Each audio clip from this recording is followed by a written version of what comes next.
Yo, salut internet, bienvenue sur Let's Talk About Movies, les podcasts qui vous tiennent au courant de l'actualité de vos super-héros préférés adaptés en film. Pour cet épisode, on revient au format traditionnel des news et j'ai du lourd pour vous cette semaine. Ant-Man, Avengers 2, Suicide Squad, les 4 Fantastiques, le reboot. Donc, Let's Talk About Movies, ça commence tout de suite. Alors accroche-toi et mange ça avec tes yeux.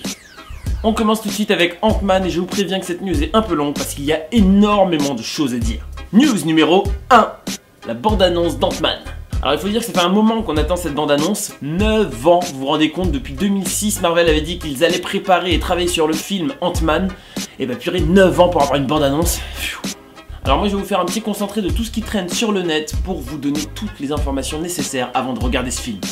Alors on commence avec le casting. Paul Rudd va interpréter le héros, Scott Lang, le deuxième Ant-Man, je vais t'expliquer pourquoi je dis deuxième. Michael Douglas va interpréter Hank Henry Pym, aka le premier Ant-Man, créateur d'Ultron et membre fondateur des Avengers. Hayley Atwell interprète toujours Peggy Carter, qu'on avait déjà vu dans les 2 premiers volets de Captain America. D'ailleurs, Hayley Atwell, dans le rôle de l'agent Carter, va avoir droit à sa propre série, produite par Marvel, qui s'appellera Agent Carter. Pour revenir sur Ant-Man, John Slattery va interpréter Howard Stark, donc on va peut-être savoir comment il est mort. Et sinon, les fans de hip-hop vont être contents parce que le rappeur T.I. a décidé de rejoindre le casting. Alors je sais pas trop s'il joue bien, je sais qu'il avait joué dans un film d'action il y a quelques années, mais je sais pas trop ce que ça va donner.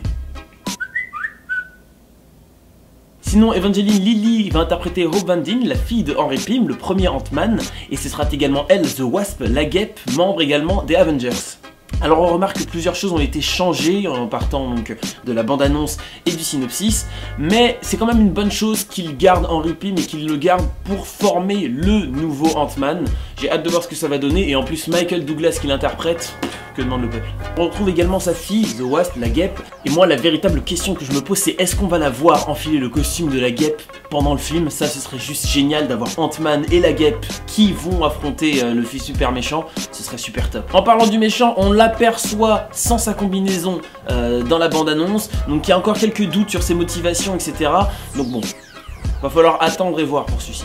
J'ai super hâte en tout cas de voir ce film, étant donné qu'il va être très lié à Avengers 2, l'ère d'Ultron, étant donné que Ultron était censé être créé par Henry Pym, le premier Ant-Man. Donc j'imagine qu'ils vont un petit peu modifier tout ça au scénario, mais j'ai quand même super hâte de voir ce que ça va donner. Petite annonce supplémentaire. Alors je ne sais pas s'il y a un lien ou pas, mais un comics de Ant-Man est sorti il y a à peu près 2 semaines aux États-Unis. Alors je ne sais pas si il sera lié au film, mais ce qui est de plutôt intéressant dans ce comics, c'est que Scott Lang travaille pour Stark Industries. Donc je pense qu'il y a de petits éléments intéressants à les récupérer là-bas. News numéro 2. La nouvelle bande-annonce d'Avengers 2 Age of Ultron. Alors j'ai beaucoup parlé de ce film, donc du coup je ne vais pas rentrer dans les détails, le casting, etc. Mais si vous n'êtes pas vraiment complet sur ce qui va se passer dans Avengers 2 et sur la saga Civil War, je vous conseille d'aller regarder les épisodes précédents, je mettrai des liens dans la description en bas. Alors il semblait déjà évident, vu la première bande-annonce, que Vif Argent et la Sorcière Rouge allaient être très liés à Ultron. Mais grâce à la deuxième bande-annonce, on voit vraiment qu'il y a un véritable lien entre les deux. On le voit particulièrement dans le shot où ils sont réunis tous les 3, et je dirais que ce spot, cet endroit me rappelle étrangement là où ils étaient retenus à la fin, dans la petite scénette de fin de Captain America 2. Donc j'ai hâte de voir ce que ça va donner. Peut-être que Ultron va venir les libérer pour se servir d'eux et qu'après ils vont passer du bon côté. On verra bien. Alors bien sûr je précise que tout cela ce n'est que des hypothèses, je ne sais pas du tout si c'est comme ça que ça va se passer, je ne sais pas du tout si en effet la Sorcière Rouge et Vif Argent sont avec ou contre Ultron, s'ils vont passer du côté des ennemis ou des gentils, j'en sais rien, c'est juste des spéculations à partir des éléments que je vois dans la bande-annonce, le synopsis et un petit peu toutes les rumeurs qui traînent autour d'Hollywood. Vous êtes très nombreux à m'avoir posé cette question. À un moment, il y a un petit shot où on voit une personne se tenant debout dans une sorte de grotte avec un petit peu d'eau. Je ne sais pas trop qui c'est, mais ce qui est sûr, c'est que ce n'est pas Vision. Personnellement, je pencherais plus pour une femme. Je vous explique pourquoi. Je trouve qu'elle ressemble un petit peu à la fille de Black Panther. On sait que le bouclier de Captain America a été brisé, or il est en vibranium. Ce qui voudrait dire qu'il a été détruit par du vibranium. Donc soit par Black Panther, la fille de Black Panther, ou encore Ultron s'il est revêtu lui-même de vibranium. Il se pourrait donc que la fille de Black Panther soit dans cette petite grotte.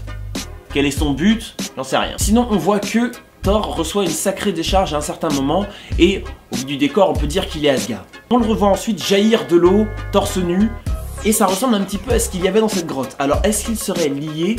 C'est une bonne question. Sinon il ne faut pas négliger aussi un truc très important, c'est qu'on ne sait pas vraiment ce qui est devenu Odin, étant donné qu'il a été remplacé par Loki. Alors est-ce que Odin est mort, ou vivant, ou emprisonné? Difficile de savoir. Ce qui est sûr, c'est que le destin de Thor va être totalement changé dans ce film. On ne sait pas vraiment ce qui va se passer, mais il est évident que quelque chose de grave va arriver, que ce soit une mort, ou que ce soit par exemple l'exil d'Asgard. Beaucoup de choses peuvent se passer. News numéro 3. Suicide Squad, du changement dans le casting. Tom Hardy quitte le projet. Alors il devait interpréter Rick Flag, malheureusement il a dit qu'il ne pouvait plus continuer ce projet à cause d'un souci de disponibilité et d'emploi du temps. Menteur! Alors selon certaines rumeurs, il s'agirait plutôt d'un souci d'ego et de script. En effet, l'histoire de Rick Flag aurait été un petit peu modifiée pour donner un peu plus de temps d'écran à Deadshot, interprété par Will Smith, et le Joker, interprété par Jared Leto. Tu me diras, normal qu'il soit dégoûté s'il s'imaginait avoir un super grand rôle et que finalement il voit Will Smith et Jared Leto au casting et finalement il le bazarde un petit peu. Je peux comprendre que le type est le seul. Alors encore une fois, ce ne sont que des rumeurs, rien n'a été confirmé. La raison officielle, c'est un souci de disponibilité. Menteur! Menteur! News numéro 4. Le reboot des 4 Fantastiques. Beaucoup d'entre vous sont au courant, Fox a décidé de produire un reboot pour les 4 Fantastiques, réalisé par Josh Trank. Avant de commencer sur ce sujet, je tiens vraiment à préciser que c'est vraiment n'importe quoi de changer la couleur de Torche. Je n'ai rien contre les blacks, je pense que ça semble évident, mais à un moment, le mec était blanc quoi. Alors il se trouve que Michael B. Jordan avait joué dans le dernier film de Josh Trank, Chronicle, qui personnellement était vraiment génial, mais de là à lui donner le rôle uniquement parce que vous êtes potes... Alors je pense qu'ils ont voulu donner une vision plus jeune des 4 Fantastiques, étant donné qu'ils ont pris des acteurs tous en dessous de la trentaine. Mais j'ai une véritable frayeur pour Miles Teller. Alors il n'a que 4 ans de carrière, on n'a pas vraiment déjà entendu parler de lui, donc c'est un petit peu un inconnu. Il peut faire un super bon travail, ou peut-être qu'il peut totalement ruiner le film, c'est fort probable. Alors je ne suis pas mécontent du choix, Josh Trank avait fait un super bon travail sur Chronicle et moi j'avais hâte de voir ce qu'il pouvait faire sur un film à gros budget, étant donné que Chronicle était un très petit budget. Et j'ai ensuite lu que les 4 Fantastiques produits par la Fox serait un des films avec le plus petit budget de ces dernières années. Vraiment j'ai eu l'impression qu'il y avait quelqu'un qui avait mis sa main et qui avait fait putain, tu n'auras pas un bon film 4 Fantastiques, connard.